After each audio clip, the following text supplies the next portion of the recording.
Pessoal, vamos lá então? Vamos começar. Gente, nós estamos estudando sobre os fundamentos da fé reformada. E agora nós estamos estudando a doutrina das últimas coisas. Estamos estudando sobre escatologia. E esse tema, ele é muito diverso. E o nosso desafio é falar de todo ele, mas numa medida pedagógica. Em que sentido eu estou querendo dizer isso? Porque a escatologia, semelhante a muitas outras doutrinas bíblicas, quando você está falando de Gênesis, por exemplo, você precisa se remeter ao Apocalipse. Quando você está falando de sofonia, você precisa se remeter a uma carta de Paulo, e assim sucessivamente. Qual que é o nosso desafio? É pegar todos esses temas que andam juntos e tentar colocá-los de uma maneira pedagógica, falando um por um, mas às vezes se remetendo a todos eles ao mesmo tempo. Então, poderá ser que daqui para o final desse estudo, gente, vocês ouçam algumas coisas repetidamente. E por quê? Porque se faz necessário para que nós venhamos entender alguns temas, tá bem? Então, não repare na repetição de alguns temas, de algumas expressões, de alguns textos bíblicos, porque isso vai ser extremamente necessário. Nessa altura dos nossos estudos, nós estamos vendo sobre a escatologia inaugurada. E pensando na escatologia inaugurada, nós temos vários temas que a compõem. Eu selecionei apenas dois que eu julgo ser necessário para esse primeiro momento, que é o tema do reino de Deus e o tema do já e o ainda não. Na aula passada, nós estudamos sobre o reino de Deus e vimos como ele aparece na Escritura e ele se desenvolve nela na medida em que a palavra de Deus nos é revelada em toda a sua extensão. Como eu tenho dito a vocês, a Bíblia, ela revela os seus temas semelhante a uma mulher que está no período gestacional. É de maneira embrionária que começam os temas e vai tomando forma na medida que vai avançando os textos bíblicos, até que chegamos no Apocalipse e a mulher dá à luz. Então, o Gênesis é a mulher grávida inicialmente. O Apocalipse é a mulher que já deu à luz. Mas para que a gente entenda tanto uma coisa quanto outra, nós precisamos caminhar devagar para que a gente venha entender cada um desses temas. E pensando na escatologia inaugurada, que é aquela escatologia que diz respeito ao tempo presente, significando duas coisas principais: bênçãos para os justos, ou seja, aqueles que foram justificados pela fé, e juízo para aqueles que rejeitam o Evangelho. Em que tempo? No tempo que se chama hoje, no tempo presente. Então é no tempo presente que nós já desfrutamos dessa escatologia, a escatologia inaugurada. E para você que não sabe ou esqueceu o que é a palavra escatologia, ela significa o que mesmo, gente? O estudo sobre as últimas coisas que vão acontecer. Então, esse estudo sobre as últimas coisas, ele tem o seu ponto inaugural. E nessa inauguração da escatologia, nós desfrutamos do reino de Deus e do já e ainda não. Pensando no reino de Deus de maneira resumida, para você relembrar o que nós já estudamos, na semana passada nós vimos que o reino de Deus, ele se manifesta na Bíblia em 5 momentos. No primeiro momento é o reino estabelecido em Adão. Em segundo momento, é o reino prometido em Abraão. No terceiro momento, é o reino pré-anunciado em Davi. No quarto momento, é o reino inaugurado na primeira vinda de Cristo, a sua encarnação, morte e ressurreição. E o quinto momento, que é o que nós aguardamos ansiosamente, é o reino consumado, que acontecerá a partir de que evento? Na volta de Cristo, ok? Então nós já desfrutamos do reino nos seus 4 aspectos anteriores, estamos aguardando a sua consumação. Esse é o aspecto do reino de Deus, e entendê-lo se faz necessário para que a gente compreenda o domínio de Cristo agora e o domínio que Cristo exercerá na eternidade. Agora, Cristo está reinando de maneira milenar. E nós vamos aprender como o milênio foi inaugurado e como ele se manifesta. E Cristo completará o seu reino de maneira eterna no advento do seu retorno. Então, compreender o reino de Deus é extremamente importante. Foi sobre isso que a gente estudou a aula passada. Tudo bem? Alguma pergunta sobre o reino? Não? Lembrando que vocês têm os slides no nosso grupo do WhatsApp, lá você pode rememorar aquilo que a gente estudou, ainda que de maneira resumida. Hoje a gente vai estudar sobre o já e o ainda não. Essa expressão ela é muito curiosa, porque ela mesmo se justifica. E como ela é curiosa e se justifica ao mesmo tempo? A própria expressão diz, alguma coisa que já aconteceu, mas ainda não foi completa. Alguma coisa que já ocorreu no tempo e no espaço, mas que ainda não se completou. E esse aspecto da escatologia inaugurada é fundamental para que compreendamos alguns temas que derivam dessa expressão do já e o ainda não. Então é sobre isso que nós vamos ver hoje. Então, nós, os salvos, já desfrutamos de bênçãos no aspecto do já e o ainda não. Os ímpios já desfrutam do juízo no aspecto do já e do ainda não, que é o que a gente vai ver hoje. Pode passar, Ivan, por favor.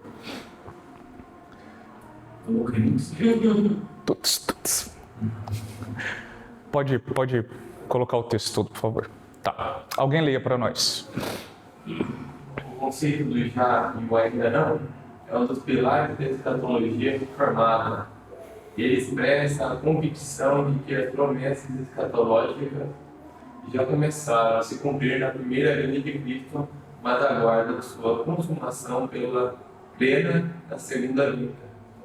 Veja, essas duas palavras que eu grifei aqui em caixa alta, começaram e aguardam. Veja, o já e o ainda não, que se refere a bênçãos para nós e ao juízo para os ímpios, já começaram a se cumprir no advento da encarnação, morte e ressurreição de Cristo.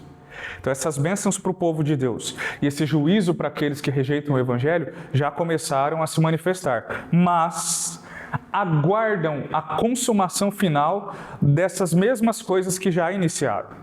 Então, compreender o já e o ainda não é viver essa tensão. É uma tensão entre aquilo que já começou e aquilo que ainda não terminou. E nós estamos no meio dessa tensão. E essa tensão, pessoal, ela deve ser vivida por nós por meio da fé, por meio do temor, por meio da santidade, por meio do serviço ao reino. E na mesma medida, por meio da evangelização. Porque se, por um lado, nós já desfrutamos de bênçãos nesse período de tensão entre o já e o ainda não, os ímpios, mesmo que num estado de ignorância e sem saber que o juízo que eles já provam derivam dessa desobediência, estão caminhando a passos largos para o inferno. E nós precisamos, como povo de Deus, pregadores do reino, arautos do evangelho, anunciantes das boas novas, pregar a palavra de Deus para que essas pessoas deixem de desfrutar do juízo que já tem sido derramado sobre elas nesse tempo presente, para que muito mais sejam livres do juízo que há de se manifestar no tempo futuro e aí de maneira consumada. Então, nós vivemos nesse período onde as promessas de Deus para nós e seu povo já começaram, mas aguardam a sua completude, e para os ímpios também já começaram, mas aguardam também o seu cumprimento. Pode passar, Evandro. Por favor, continua. Alguns exemplos nós vamos seguir agora, vamos abrindo a Bíblia, nós vamos ver nos próximos slides alguns exemplos do já e o ainda não. O primeiro exemplo que eu coloco aqui é a ressurreição. Vamos abrir e eu preciso que a gente leia na ordem, tá? Que os textos se colocam ali, para a gente compreender o que nós estamos querendo dizer. O primeiro exemplo, então, que eu quero citar a vocês, do já e o ainda não, ou seja, de algo que já aconteceu, mas que ainda não encontrou a sua plenitude, é a ressurreição. Como diz o nosso slide aqui, ó. A ressurreição já começou em Cristo. Vamos ver as palavras de Paulo em 1 Coríntios 15, 20.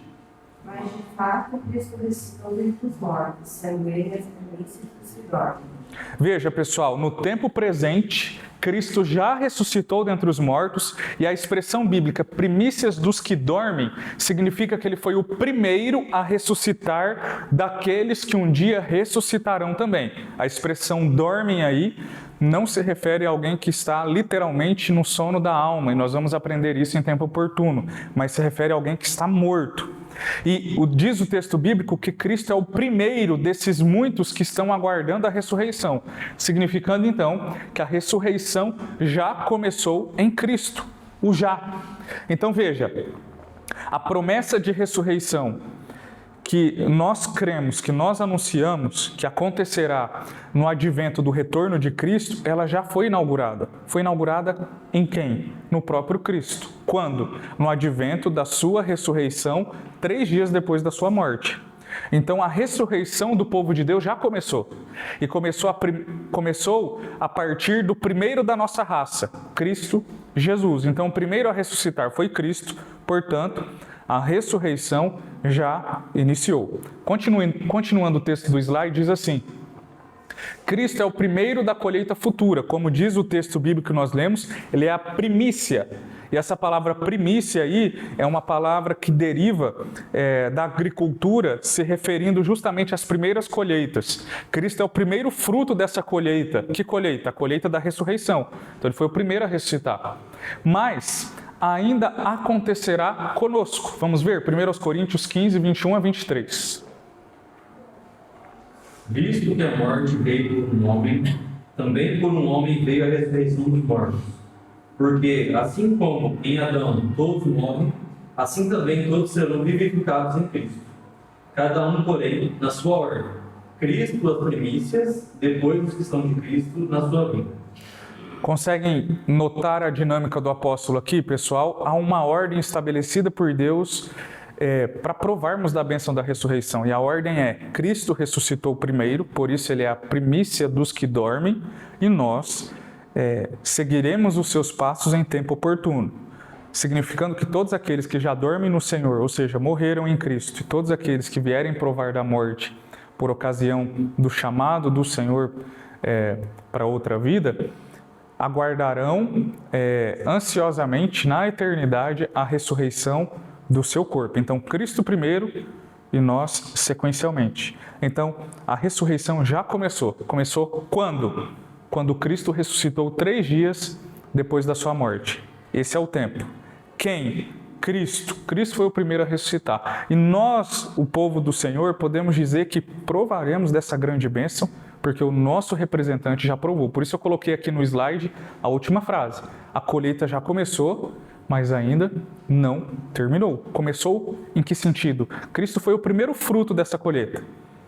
Mas todos os demais serão reunidos no mesmo celeiro no advento do seu retorno. Então nós podemos afirmar que uma das bênçãos que o povo de Deus prova é a bênção da ressurreição. Já começou, mas ainda não. Deu para entender, pessoal, esse exemplo?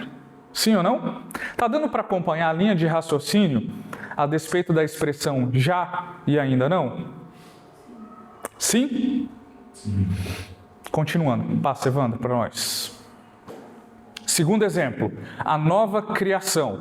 Quando nós pensamos na expressão nova criação e nova criatura, são expressões correlatas, sinônimas.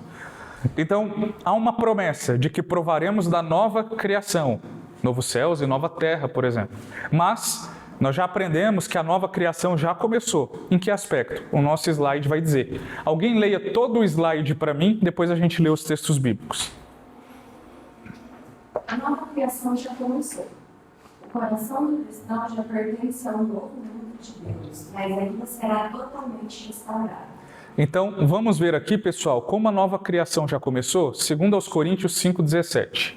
E assim, se alguém está em Cristo, é nova criatura, e as coisas antigas já se passaram, e isso que fizeram coisas novas. Então, a nova criatura, a nova criação já começou, porque se alguém está em Cristo, é nova criatura. Nós aqui estamos em Cristo, portanto, nós podemos dizer que já somos criaturas novas. O velho homem, o velho Caio, o velho Evandro, a velha Bia, o velho Ariel, todos vocês, todos nós, o nosso homem velho, a nossa velha natureza, a nossa antiga criação, foi sepultada no batismo. Quando em Cristo fomos batizados, nós fomos mortos na nossa antiga humanidade. E uma nova humanidade começou, uma nova criação. Somos nova criatura. É isso que Paulo está falando em 2 aos Coríntios 5,17. Então essa nova criação já começou. Hoje, mesmo que eu continue pecador, eu já posso dizer, eu sou nova criatura. o meu corpo físico continua o mesmo, eu ainda vou ser ressuscitado ou transformado. Eu ainda sofro os efeitos do pecado. A minha vida espiritual também, a minha vida emocional também.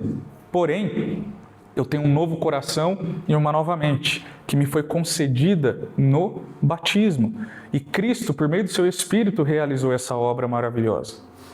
Isso é o já, mas ainda não. Essa obra ainda não terminou. Quando ela terminará? Diz o nosso slide que nós recebemos um coração que pertence ao novo mundo, mas ainda nós estamos aguardando uma restauração que será completa. Vamos ver Atos 3, 19 a 21.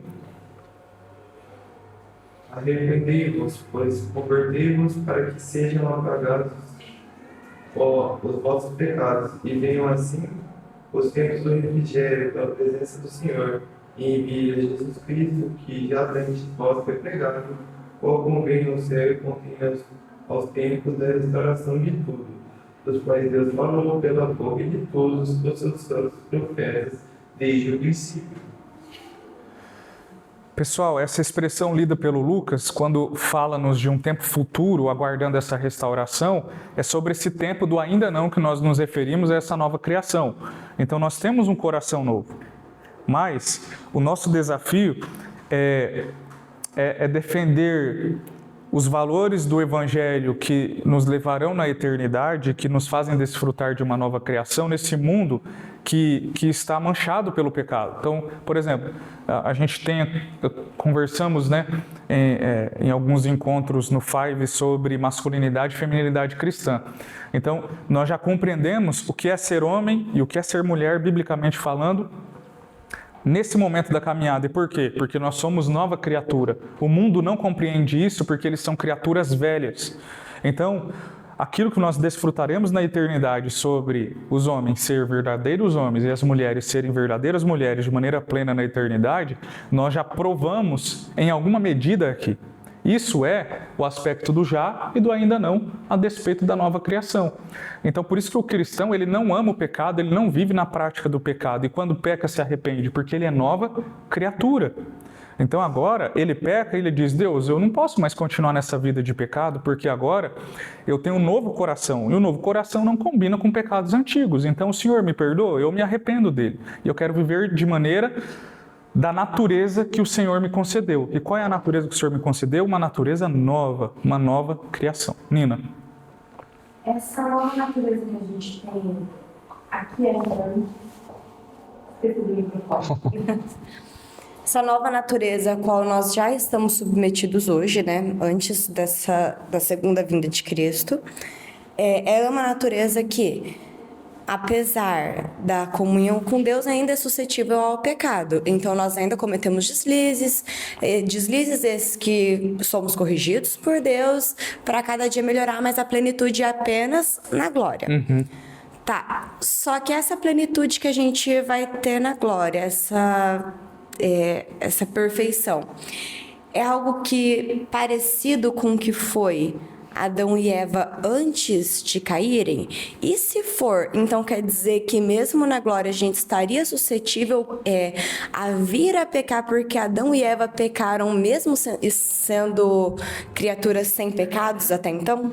Perfeito, ótima pergunta. Sim, pessoal, a despeito da nova criação, é uma restauração da criação que um dia nunca deveria ter sido manchada pelo pecado. Então, é um retorno ao jardim. Nós fomos expulsos de lá. E depois que fomos expulsos do jardim, Gênesis 3, 24, o homem está fora do jardim em busca de retornar para lá. E o único caminho de retornar para o jardim é Cristo. E estando em Cristo, nós retornaremos para o jardim. Quando? No novo céu e na nova terra. Então, voltar para o jardim significará, sim, ter uma natureza semelhante à de Adão e Eva antes da queda. Porém, o aspecto do casal antes da queda ter pecado contra o Senhor, já não haverá mais essa possibilidade, uma vez que nós, semelhante aos anjos eleitos, teremos sido selados para nunca mais ofendermos a santidade de Deus. Tanto que a Escritura diz, a despeito dos anjos, que aqueles que foram selados por Deus e poupados da queda, porque um terço do colégio angelical se rebelou contra Deus juntamente com o diabo, eles foram feitos demônios, mas a outra parte foi poupada, e diz a Escritura que eles foram selados de modo que eles não poderiam seguir os caminhos dos demônios. Da mesma forma, nós somos os eleitos de Deus e não poderemos, em hipótese alguma, nem nessa vida e nem na porvir, nos rebelar contra Deus, entre aspas, deixando então de ser salvos tanto nesse tempo quanto no tempo por vir. Então, na eternidade, nós, mesmo voltando à natureza restaurada de Adão e Eva antes da queda, nós não teremos a hipótese de pecar contra o Senhor, uma vez que teremos sido selados para que isso não aconteça em hipótese alguma. Porque se não fosse esse selo de Deus, e é isso que faz a diferença, tanto nessa vida como na porvir, aí sim, poderiam haver, de repente, deslizes e perdermos aquilo que hoje a gente pode dizer que a gente não perde, que é a nossa salvação, não por nós mesmos, mas por conta da obra de Cristo. Pode falar, Evandro. Eu não sei se tem algum versículo específico que fala na Bíblia, não lembro agora, mas já vi muita gente falar também que a gente não vai estar mais na presença do pecado, o pecado já não vai mais existir. Uhum. Como se ele fosse como se fosse uma entidade à parte também que seria retirado ali da nossa presença. Uhum. Então, seria um outro aspecto também que reforçaria? Com certeza. No novo céu e na nova terra, nós estaremos livres da presença do pecado. Hoje, pessoal, nós estamos livres da condenação e do poder do pecado. Hoje, estando em Cristo, o pecado já não pode mais nos dominar. O pecado já não pode mais nos derrotar e nem nos escravizar. Antes de Cristo, nós éramos escravos do pecado. Romanos capítulo 6 vai nos dizer isso. Que antes nós obedecíamos o pecado porque éramos escravos dele. Mas agora nós somos escravos de Cristo. E por sermos escravos de Cristo, nós agora não somos mais subjugados pelo pecado. Isso não significa que a gente não peca. Porém, o fato de pecarmos agora não implica que nós somos escravos do pecado. Implica que a nossa natureza, mesmo justificada, ela ainda não encontrou a sua perfeição em termos de restauração. Porém, ela já é plenamente justificada. É uma expressão latina, que eu não vou me lembrar agora, que Martinho Lutero usou para interpretar Romanos capítulo 1, verso 16. Eu acho que a expressão latina é justus et peccator, alguma coisa assim, traduzindo para a língua portuguesa, né? Justificados, porém ainda pecadores. Então nós podemos dizer isso, nós já somos justificados diante de Deus. Romanos 8:1, nenhuma condenação há para aqueles que estão em Cristo Jesus. Em que tempo? Agora, pessoal, nós já estamos livres do poder do pecado. Estamos livres da condenação do pecado, mas não livres da sua presença. O pecado ainda nos rodeia, tal como Satanás, tal como o mundo da nossa época. Mas vai chegar um tempo que nós estaremos livres da presença do pecado, da presença do diabo e da presença do mundo, que são os inimigos e que já veremos, os inimigos do povo de Deus. Porém, os inimigos do povo de Deus, já derrotados por Cristo, e já não podendo mais nos escravizar, eles ainda nos perturbam. Essa é a ideia. Eles ainda nos assustam. Eles ainda tentam contra as nossas vidas, mas eles já não podem mais nos chamar de escravos e nós já não os chamamos mais de senhores. Antes, o pecado era nosso senhor e nós éramos os seus escravos. Agora, Cristo é o nosso Senhor e nós somos seus escravos. Paulo troca isso em Romanos 6. Depois, uma tarefinha em casa, leia o Romanos capítulo 6 todinho. Ali você vai ver como Paulo faz essa troca. Ele nos apresenta como escravos do pecado, portanto, como o pecado sendo o nosso Senhor, mas depois ele nos mostra Cristo, e a partir dessa realidade de Cristo, nós podemos provar então de que agora nós somos não mais escravos do pecado, mas escravos de Cristo, portanto, ele é o nosso Senhor.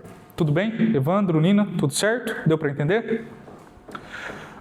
Continuando, então esse é o segundo exemplo, tá bem? Então nós já somos nova criatura, mas ainda não. Vai chegar um tempo onde provaremos dessa criatura totalmente completa. Pode passar. O outro exemplo é a santificação. Pessoal, vamos abrir esses textos aqui, por gentileza?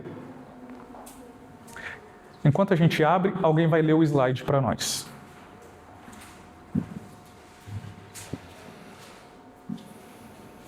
Alguém leia o slide, por favor? Em Cristo, nossos estados serem um povo santo, mas que ainda tem processo de santificação. Isso aqui é muito curioso, pessoal, porque quando Paulo escreve suas cartas, geralmente a sua saudação inicial ou final, ou as duas, ele se refere às pessoas que pertencem àquela igreja local como santos. Mas ele está falando com pecadores. Por que Paulo os denomina santos, mesmo eles sendo pecadores? Porque esse é o status deles no tempo presente. De modo que eles são santos, separados para Cristo no tempo presente, mesmo ainda tendo um corpo pecaminoso. Porém, vai chegar um momento onde eles serão plenamente santos. O aspecto da santidade, nós já estudamos essa doutrina aqui nos Fundamentos da Fé Reformada, são os 3 P's. Vocês se lembram dos 3 P's da santificação, pessoal? A santificação, no primeiro momento, ela é posicional. No segundo momento, ela é progressiva. E no terceiro momento, ela é e será perfeita. Posicional. Cristo nos coloca numa posição de santos. Por isso nós podemos olhar uns para os outros e dizer, apesar do Evandro ser pecador do jeito que ele é santo. Apesar da Bia ser pecadora e do jeito que ela é santa. Apesar de não parecer, eu sou pecador e sou santo ao mesmo tempo. Entendeu? É uma entidade, né? Que eu e o Papa estamos ali, pau a pau. Então, apesar de sermos pecadores, já somos santos. Esse é o nosso status posicional. E quem nos colocou nessa posição? Cristo. O status da santidade progressiva é aquela que diariamente eu digo assim: hoje eu preciso ser mais santo que ontem e amanhã eu precisarei ser mais santo que hoje. E os meios que Deus me dá é aquilo que a gente já estudou também, que são os meios de graça. Escritura, oração, sacramentos, comunhão do povo do Senhor. Então, através desses meios, eu desfruto desse progresso da santificação. E, por fim, lá na eternidade, eu provarei do terceiro P, que é a santidade perfeita, que é a santidade que só Cristo tem e compartilhará conosco em tempo oportuno. Mas o já nos traz esse aspecto aqui, que o nosso status é de um povo santo. Vamos ver, Colossenses 1 e 2. Paulo, apóstolo de Cristo Jesus, da vontade de Deus do último, aos santos e fiéis irmãos em Cristo, que estão conosco, que a graça e a paz de Deus nosso Pai e Jesus. Veja, ele chama os crentes de Colossos de santos. Os crentes de Colossos eram pecadores? Sim. Mas ao mesmo tempo, santos. Aquela expressão de Lutero mais uma vez. Justos, porém pecadores. Essa é a nossa posição, esse é o nosso status. Mas na mesma medida em que Paulo os denomina santos, e assim somos também, esse é o já, mas ainda não encontramos a perfeição em termos de santidade. Essa perfeição só será encontrada quando provarmos então do novo céu e da nova terra, que é o que segue o slide a partir dos outros textos. Vamos ver 1 Coríntios 1 e 3 e Tessalonicenses 5, 23. Paulo, chamado pela vontade de Deus para ser apóstolo de Cristo Jesus, irmão de Sóstenes, a igreja de Deus que está em Corinto, aos santificados em Cristo Jesus, chamados para ser santos, com todos os que em todos os lugares invocam o nome do Senhor Jesus Cristo, Senhor deles e nosso. Que a graça e a paz de Deus, nosso Pai, e o Senhor Jesus Cristo estejam conosco. Vocês conseguem perceber que nesse texto há duas expressões a despeito de santidade? Quando o texto bíblico diz assim, aos santos que estão em Corinto, chamados para ser santos. Olha que curioso. Paulo diz, vocês já são santos, mas precisam continuar buscando santidade. Então, aos santos que estão em Corinto, mas que são chamados para viver em santidade, mostrando-nos o aspecto da santidade posicional e o aspecto da santidade progressiva, mostrando que essa santidade posicional ela ainda não é perfeita. Ela está sendo trabalhada dia após dia e ela será alcançada em termos de perfeição apenas na eternidade. Compreendem, pessoal, que esse texto ele nos mostra esses aspectos da santidade nesses termos de já e ainda não. Então, qual que é a ideia? Meninos e meninas, nós olhamos uns para os outros e apesar dos nossos pecados, evidentes e não evidentes, nós podemos dizer, somos santos. Mas apesar de dizermos que somos santos, nós complementamos dizendo, nós precisamos buscar a santidade, porque ainda não somos o que deveremos ainda ser. E só seremos o que deveremos ser quando estivermos na eternidade diante do nosso Senhor. Então, o cristão, ele prova da santidade nessa santidade 3D, ou 3Ps, santidade posicional, santidade progressiva e santidade perfeita. Texto de Tessalonicenses, vamos ver? E o mesmo Deus de paz nos santifique em todo o vosso espírito e alma e corpo sejam plenamente conservados, irrepreensívelmente para a vinda de nosso Senhor Jesus Cristo. Olha como que a harmonia dos textos bíblicos chama a atenção para essa santidade progressiva. O chamado é assim, ó. Vocês foram chamados, 1 Coríntios 1, do 1 ao 3, para continuarem em santidade. O texto de Tessalonicenses diz que quem nos santifica é Deus. É uma via de mão dupla a santidade progressiva. Em que sentido ela é de mão dupla? Eu busco a santidade, mas é Deus que me santifica. E mesmo Deus me santificando, eu preciso buscá-la. Conseguem perceber aquele trilho do trem que de um lado tem a soberania de Deus e de outro a responsabilidade do homem? Eu digo, eu vou buscar a santidade, mas do outro lado eu aprendo, é Deus que me santifica. De um lado, então, eu afirmo, é Deus que me santifica. Por outro lado, eu afirmo, porém, eu preciso buscar a santidade. Então, o cristão diz, eu busco a santidade, mas não é só pelo meu esforço. O meu esforço depende do esforço de Deus em me santificar. E o crente diz, já que Deus me santifica, eu não vou me santificar? Não, Deus me santifica, portanto, eu vou ler a Bíblia, eu vou orar, eu vou me desviar do pecado, eu vou dizer não para o pecado, eu vou congregar na igreja, porque apesar dele me santificar, ele usa esses meios para fazer tal coisa. Conseguem perceber como a Escritura, na harmonia dos textos bíblicos, nos traz essa beleza do já e o ainda não? O mundo não prova disso, pessoal. O mundo odeia a santidade. O mundo ama o pecado. O mundo ama praticar o pecado. O mundo não tem limites. Ontem cheguei em casa depois do Fives, a Ana estava cochilando e estava na Globo e começou essa nova novela das 9. E tem uma moça lá que saiu com um rapaz e ela disse assim, o rapaz, eu estou procurando uma moça para eu me casar, para ter filhos. Ela, casar, ter filhos? Você não compreende o novo momento que a gente está vivendo? Eu quero só curtir. Eu só quero ficar com você uma noite. E ele diz, então a gente nunca mais vai se ver? Não, a gente nunca mais vai se ver. Essa é a figura do mundo. O mundo ama o pecado. O mundo não tem limites. Agora o cristão vive nesse mundo sem limites e diz, o desafio é viver com limites no mundo sem limites. Esse é o nosso desafio. É o já e o ainda não. Tudo bem, pessoal? Continuando, Evandro. Próximo exemplo. A despeito do mundo por vir. Alguém leia o slide, por favor. O mundo por vir. A nossa pátria é a celestial. Mas ainda estamos aqui. Por isso, vamos viver como peregrinos. Olha só. A nossa pátria, ela não é aqui. Vamos ver o texto de Filipenses? A gente sabe que a gente não é daqui. Filipenses vai dizer isso, Filipenses 3:20. Vamos ver? Vou dar uma fala. Ô, glória! Vou falar.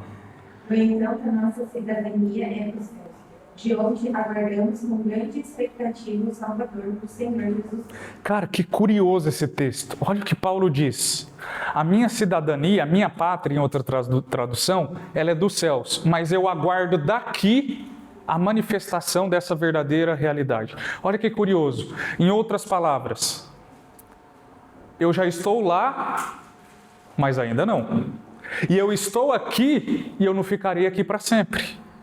Esse é o já e ainda não de pertencer a um novo mundo. Então, o nosso slide diz, a nossa pátria é a celestial, mas ainda estamos aqui. E por isso devemos viver como peregrinos. Olha a curiosidade da vida cristã. O cristão diz, eu estou aqui, mas não sou daqui. E na mesma medida ele diz, eu já estou lá, mas ainda não cheguei lá.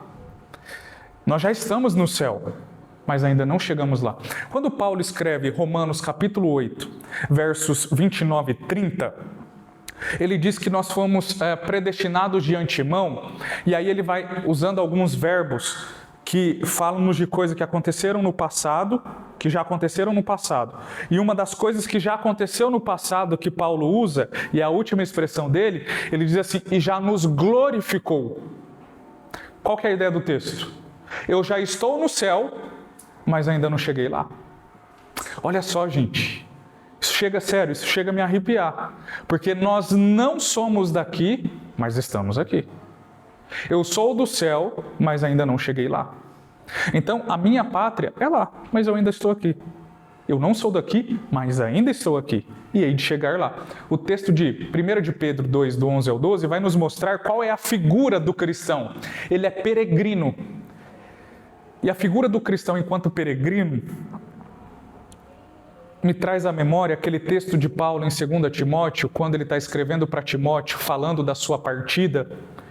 E quando Paulo fala da sua partida, porque ele sabe que ele vai morrer a qualquer momento sob a ordem do imperador Nero em Roma, por ser um cristão, a expressão que ele usa ali significam algumas coisas, duas. A primeira expressão significa, na língua grega, alguém... Imagine que isso aqui é um lago, lá é o outro lado do lago e eu estou desse lado. Paulo diz assim, eu estou desse lado do lago. Eu vou montar no bote e vou singrar as águas até o outro lado. Isso significa partida para o cristão. O outro exemplo que Paulo diz é, eu estou nesse momento da vida com a minha tenda armada, com a minha barraca montada, mas já eu vou desmontar minha barraca e vou para minha casa definitiva. Isso é maravilhoso, gente. Então, qual que é a figura do crente? Ele é peregrino. Por favor, se você ainda não leu, está esperando o quê? Leia, antes de você morrer, o livro O Peregrino. Esse livro vai te ajudar, de John Bunyan. É o livro mais vendido depois da Bíblia. Você vai encontrar em PDF domínio público ou ainda em livro, muito baratinho, gente. Leia esse livro, por favor, leia e devore esse livro. Ele é maravilhoso. E Pedro vai falar desse texto para nós. 1 de Pedro 2, 11 e 12. Amados, peço a vocês, peregrinos e forasteiros que se abstenham das paixões carnais que fazem guerra contra a alma, tendo conduta exemplar no meio dos gentios, para que, quando eles os acusarem de malfeitores, observando as boas obras que vocês praticam, glorifiquem a Deus no dia da visitação. Então, Pedro diz, vocês são peregrinos, vocês estão só viajando. Já vocês vão encontrar a casa perfeita de vocês. Alguma pergunta, pessoal? Nina, por favor, corre o microfone.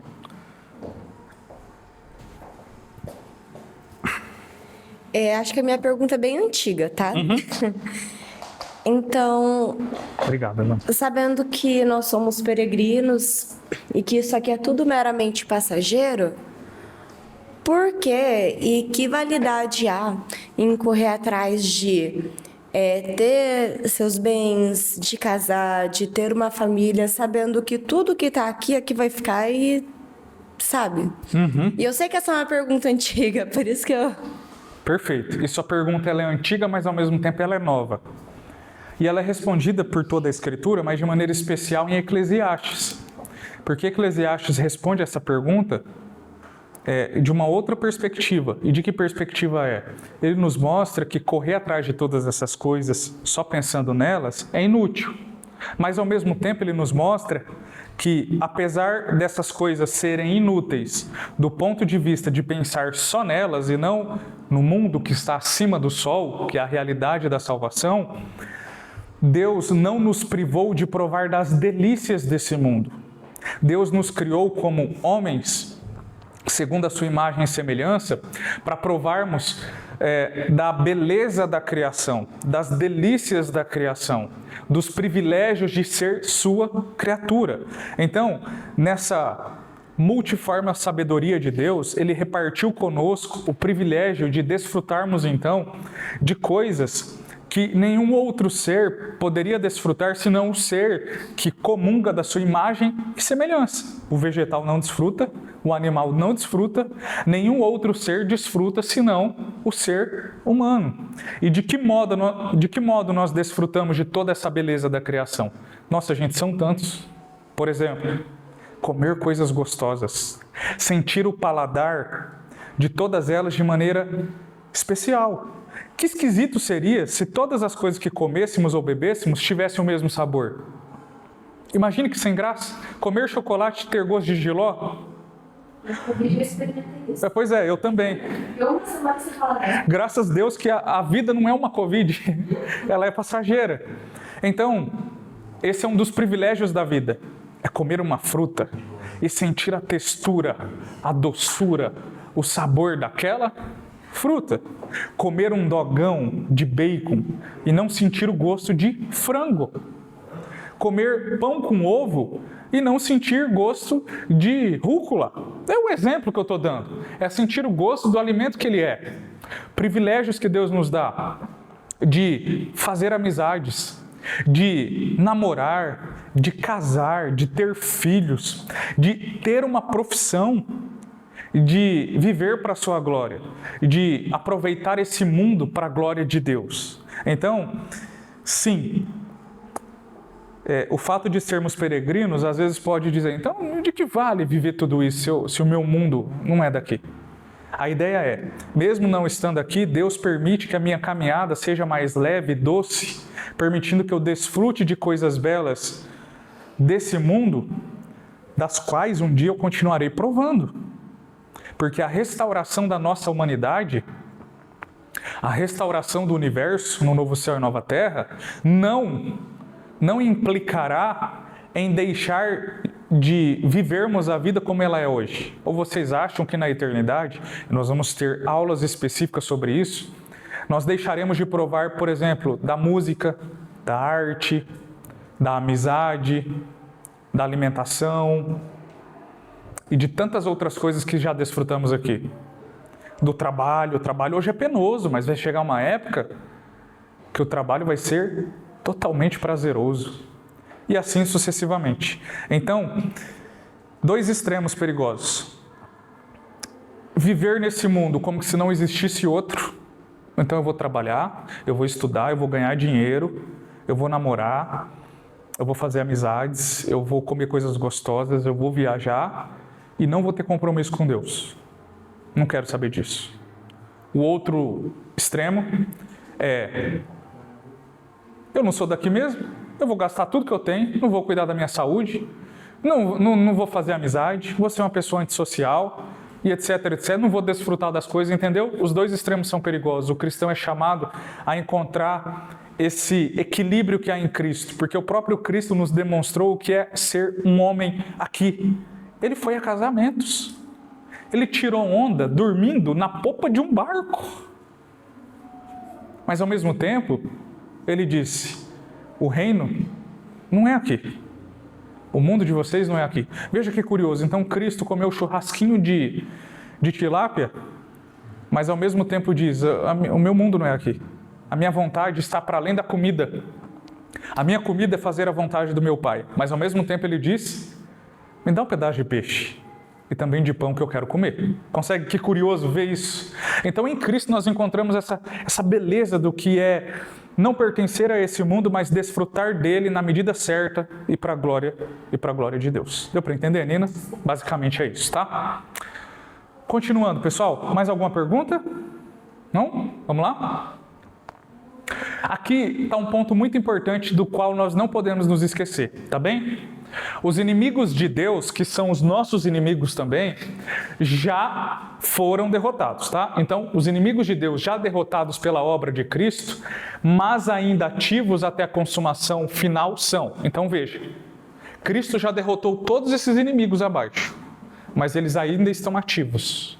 Eles já foram derrotados, mas eles continuam operantes. Quais são eles? O pecado, a carne, o mundo, o diabo e a morte. Todos esses inimigos foram derrotados por Cristo no advento da sua morte e ressurreição. mas eles continuam operosos. De modo que, para o salvo, o pecado, a carne, o mundo, o diabo e a morte nos assustam, às vezes querem nos atrapalhar na comunhão com Deus, mas eles não podem nos derrotar. É só isso que eles fazem. Para o ímpio, o pecado, a carne, o mundo, o diabo e a morte, eles são a sua falência, a sua plena derrota. Para o justo, não. Tá? Vamos ver então, pelo menos, gente, vamos ver a hora, se dá tempo da gente ver esses versículos? Eu acredito que dá. Então, eu vou fazer uma tarefinha com vocês agora e vocês vão ficar bem comportadinhos, tá bem? Primeiro, nós vamos ler os versículos do pecado, depois os versículos da carne, e assim sucessivamente na ordem que está. Enquanto vocês já vão lendo, eu vou no banheiro fazer xixi, tá? Eu não vou cagar, não. Eu vou fazer xixi. Depois você, põe um negócio aí. É que eu tomei de pirona antes de começar a aula e bebi bastante água, tá me dando vontade de fazer xixi. Então, pra gente não... agora já foi. Então, vocês vão lendo mesmo não estando aqui. A hora que eu chegar, continuem lendo e a gente termina a leitura depois do último texto, tá? Só vou botar ele aqui. Senão vai ficar...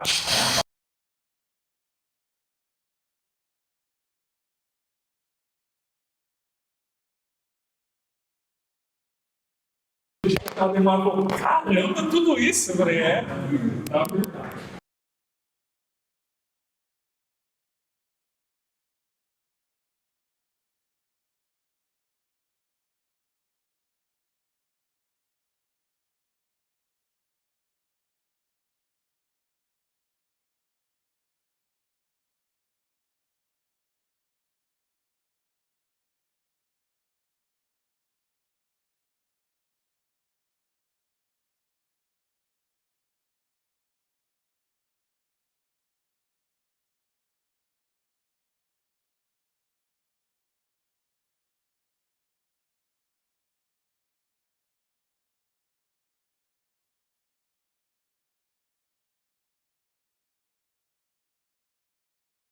uma vez por todas, no final dos tempos, para aniquilar o pecado por intermédio do sacrifício de si mesmo. Se dissermos que não temos pecado, enganamos-nos a nós mesmos, e não há verdade em nós. Romanos 8, 9.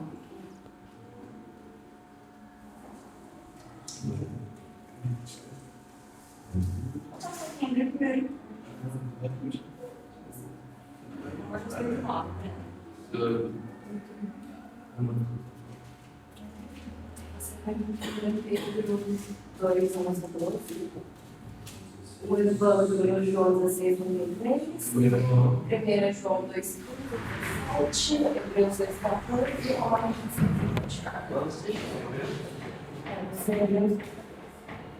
5, Vós, porém, não estáis da carne, mas o Espírito, se de fato o Espírito de Deus habita em vós.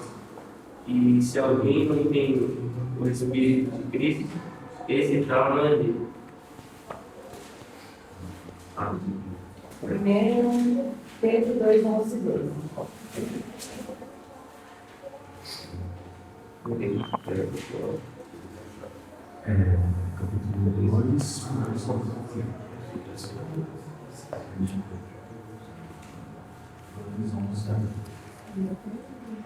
Amados, peço-vos como a peregrinos e forasteiros que vos abstenham das concupiscências carnais que combatem contra a alma, tendo o vosso viver honesto entre os gentios, para que naquilo em que falam mal do vosso como de malfeitores, glorifiquem a Deus no dia da visitação, pelas boas obras que em vós disseram. Falei essas coisas para que em mim vocês tenham paz. No mundo vocês passam por aflições, mas tenham coragem, eu venci o mundo. Não amem o mundo nem as coisas que há no mundo. Se alguém amar o mundo, o amor do Pai não está nele. Porque tudo o que há no mundo, o desejo da carne, o desejo dos olhos e a soberba da vida, não procede do Pai, mas procede do mundo. Ora, o mundo passa, bem como os seus desejos, mas quem faz a vontade de Deus permanece para sempre. Visto, pois, que os filhos têm participação comum de carne e sangue, também Jesus, igualmente participou dessas coisas, para que por sua morte destruísse aquele que tem o poder da morte, o saber do diabo. E o Deus de paz esmagará em breve Satanás, debaixo dos vossos pés, a graça de nosso Senhor Cristo seja convosco. 2 Timóteo 1, de 8 a 10. Não te envergonhes, portanto, do testemunho do nosso Senhor, nem do seu encarcerado, que sou eu. Pelo contrário, participem comigo dos sofrimentos a favor do Evangelho, segundo o poder de Deus, que nos salvou e nos chamou com santa vocação.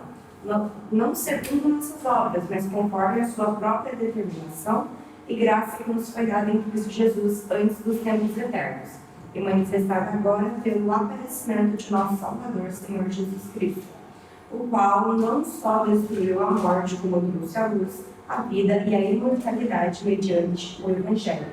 Alguém abriu Apocalipse 21, 4? Apocalipse 21, 4. Ele lhe enxugará dos olhos toda lágrima. Não haverá mais morte, nem pranto, nem lamento, nem dor. Porquanto a antiga ordem está encerrada. Todos esses textos que vocês leram, pessoal, nos mostram então que Cristo já venceu cada um desses inimigos e esse é o nosso grito de liberdade. Esse é o nosso grito de vitória baseado no grito de vitória de Cristo. Ele venceu o pecado, a carne, o mundo, o diabo e a morte. Portanto, nós não precisamos mais ser escravos de nenhum deles. Porém, a gente ainda peca. A gente ainda às vezes é dominado pela carne. Ainda às vezes a gente é influenciado pelo mundo. Ainda às vezes o diabo tenta contra nós. E a morte ainda é uma realidade para o cristão. Veja, são inimigos já derrotados, mas ainda não de maneira definitiva. São derrotados do ponto de vista de que eles já não podem mais nos separar de Deus. Porém, eles ainda são operosos nessa vida. São feios, são assustadores, mas eles não podem fazer nada além disso. Eles não podem nos separar do amor de Deus que está em Cristo Jesus, o nosso Senhor. Então, lembrem-se, existem inimigos de Deus que são inimigos do seu povo. Quais são esses inimigos? Esses daqui.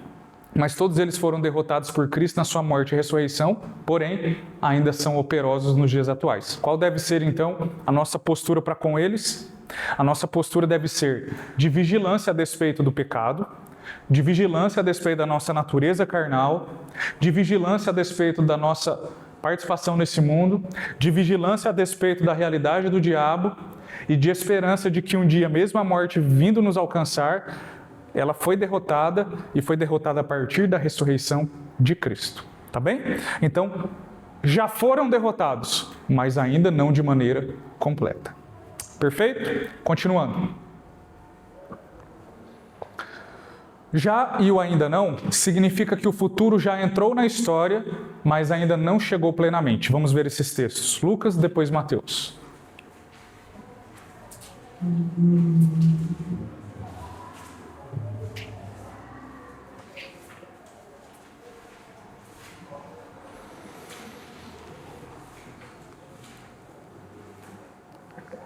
Lucas 17. Indagado pelos fariseus sobre quando viria o reino de Deus, Jesus lhe respondeu: o reino de Deus não vem com visível aparência, nem tirando, ele está aqui, ou lá está ele, porque o reino de Deus está entre vocês. Olha que curioso, pessoal. Jesus falando de uma maneira que o reino de Deus, ele já estava entre eles. E por que estava entre eles? Porque o próprio Filho de Deus, aquele que, lembrem-se, inaugurou o reino, estava ali. Portanto, já e o ainda não significa que o futuro já entrou na história. Ou seja, o reino que ainda viria, já veio. E já veio através de quem? Da inauguração que o Filho de Deus fez a despeito desse reino. Mas, mesmo esse reino tendo sido inaugurado, ele ainda não foi consumado. Ele será. Mateus 25, 31 a 34. Qual dos dois fez a vontade do Pai? Disseram-lhe eles: o primeiro. Disse-lhe Jesus: em verdade vos digo que os publicanos e as meretrizes entram adiante de vós no reino de Deus. Porque João veio a vós no caminho de justiça e não crestes, mas os publicanos e as meretrizes não creram vós. Porém, vendo isto, bem depois vós arrependestes para crer. Ouvindo ainda a outra parábola, houve um homem, pai de família, que plantou uma vinha.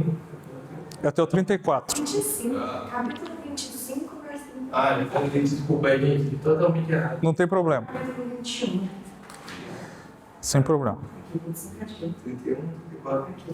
E quando o Filho do Homem vier em sua glória e todos os santos anjos com ele, então se assentará no trono da sua glória, e todas as nações serão reunidas diante dele, e apartará um dos outros, como o pastor aparta dos bois das ovelhas, e porá as ovelhas à sua direita, mas os bois à esquerda. Então dirá ao rei: os outros estiverem à sua direita, vinde, bendito de meu Pai, possui por herança o reino que vos está preparado desde a fundação do mundo. Veja, o texto de Lucas diz: o reino já está entre vós. O texto de Mateus diz: o reino ainda virá. Já e ainda não.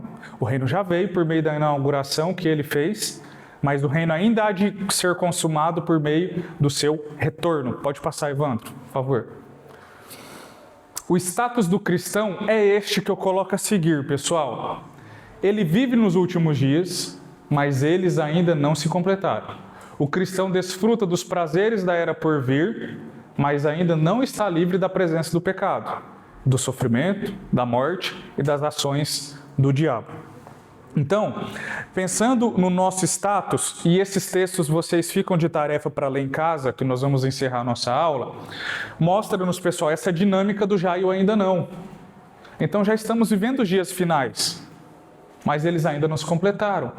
Nós já desfrutamos dos poderes do porvir, mas ainda não estamos livres da presença do pecado, do sofrimento, da morte e das ações do diabo, ou seja, dos inimigos do povo de Deus. Nós já estamos livres deles, mas ainda não. Essa é a vida cristã. Passa, Evandro. O cristão é filho de Deus, mas ainda não é aparente o que será. Já desfrutam da salvação, mas não em sua plenitude. Embora saibam que estão em Cristo e que ninguém jamais poderá arrancá-los de suas mãos, eles percebem que ainda não têm posse da perfeição e precisam confessar os seus pecados diariamente. Conseguem perceber a tensão que há em tudo isso que nós estamos colocando aqui no slide? Há uma tensão em tudo isso. Eu já posso dizer que sou filho de Deus, mas ainda não da maneira como deveria. Como diz Paulo, hoje eu vejo por espelho, mas um dia eu verei como Ele é. Nós já desfrutamos da salvação, podemos dizer, eu já sou salvo, mas ainda preciso provar dessa salvação de maneira plena na eternidade. E assim, todos os outros exemplos que eu coloquei no slide anterior e nesse também. E peço que vocês, a despeito desses dois slides, o anterior e esse, tirem um tempo durante a semana para ler os versículos, comparando essas expressões, que vocês vão compreender melhor essa tensão entre o já e o ainda não. Passa, Evandro. O Evandro não é cachorro não, né? Passa, Evandro. Nós estamos no reino e mesmo assim aguardamos sua manifestação completa. Compartilhamos de suas bênçãos, mas ainda aguardamos sua vitória total. Agradecemos a Deus por nos ter trazido para o reino do Filho que Ele ama e ainda assim continuamos a orar: venha o teu reino. O reino já veio, mas a oração do Pai Nosso diz para a gente orar da seguinte maneira: venha a nós o teu reino. Essa é a beleza da escatologia, pessoal. A escatologia, ela nos traz esse ensino a despeito daquilo que já foi inaugurado quando pensamos no já e no ainda não.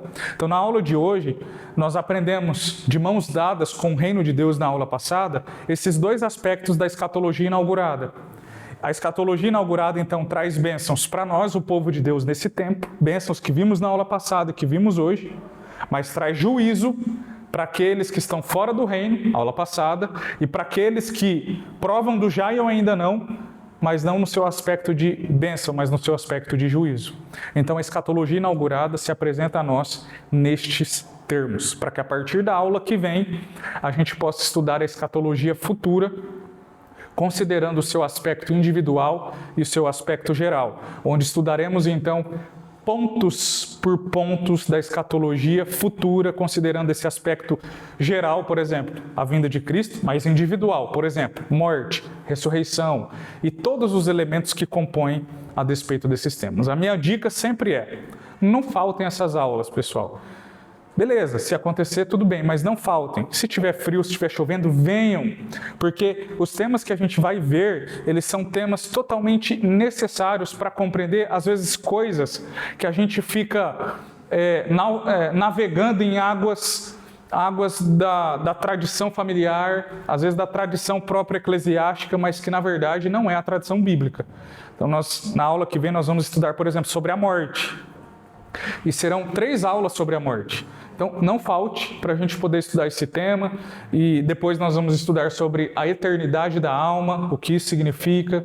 Depois da eternidade da alma, nós vamos estudar sobre o estado intermediário da alma. Serão várias e várias aulas a despeito desses temas. Temas controversos, mas temas bíblicos e que vão nos ajudar a compreender a escatologia. Vamos orar? Alguém tem uma pergunta antes? Não? Lembrando que sábado que vem o Fives vai começar próximo das 5 horas, a gente confirma com vocês depois. Aí nós vamos estender a nossa programação para o jogo às 7 horas, vamos assistir nessa sala, tá bem? Então nossa programação sábado que vem vai ser longa, se começar às 5 vai até próximo das 9 da noite. Cada um deverá trazer um lanche para a gente compartilhar mais uma vez, tá certo? E no domingo a nossa EBD vai ser aqui novamente nessa sala. Tá bom? Dá pra fazer um rachão, não? Será? Pegar uma pizza, alguma coisa? É porque assim, Lucas, como o horário do jogo é 7 horas, eu não sei como vai ser o comércio nesse horário. E assim, quem vai querer sair para buscar pizza na hora do jogo, eu não sei como que vai ser. Eu fico meio preocupado se o comércio vai estar funcionando, se não vai, né? A gente tenta ver depois, durante a semana, como que a gente faz. Mas, a princípio, fica dessa forma. Se houver mudança, a gente comunica lá no grupo. Combinado? Vamos orar? Obrigado, Senhor, porque nós vivemos essa tensão entre o já e o ainda não, mas não com medo. Assegurados de que o Senhor já venceu os inimigos que tanto ainda nos perturbam, mas que não podem nos separar do seu amor. Ajude-nos a viver para a sua glória, em santidade, em serviço, na expectativa de que, lá na consumação, nós provaremos de maneira definitiva de bênçãos que já provamos aqui e agora. Ajude-nos a viver nesse período de tensão em santidade, em temor, em serviço ao Senhor, para louvor da sua glória, em nome de Jesus. Amém, pessoal? Até a noite, se Deus quiser.